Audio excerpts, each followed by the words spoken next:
مهاجران توجک از مسکو از جوانمرگ شدن باز یک مهاجر جوان توجک خبر دادند و از همه خواهش دارند که در حق ظهورالدین فردوسوف زاده دهه پشت قرغان جماعت موقعیان شهر پنجکین که در سن همگی 36 شهید شد دعا کنید. ظهورالدین فردوسوف که در روسیه در ساختمان کار میکرد روز 23 مای در شهر مسکو در وقت اجرای کارهای ساختمانی از قبت دوم بنا به زمین افتاده در جای حادثه جان باخته است.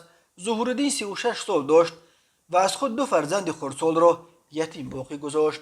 همدیگان ظهورالدین برای انتقال تابوت او به وطن کمک کردند و جنازه باز یک مهاجر بچه در ملک غربت در طلب نام به شهادت رسیده را باید امروز یا پگاه به تاجیکستان بفرستند. ظهورالدین فردوسوف از آن زادگان تاجیکستان است که نسل به نسل مهاجر شدند. او سه برادر از خود بزرگتر داشت.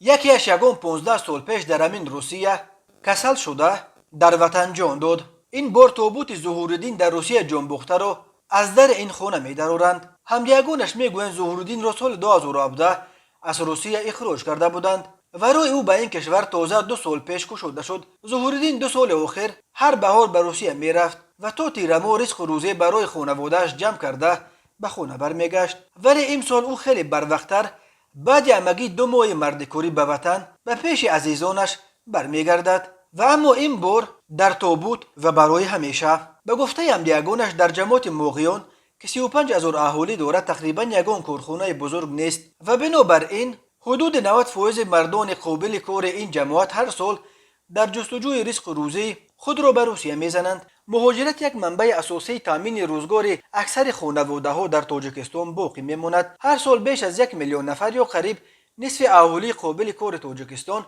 برای تامین روزگار عائله‌هایشان به خارج و اساساً به روسیه میروند.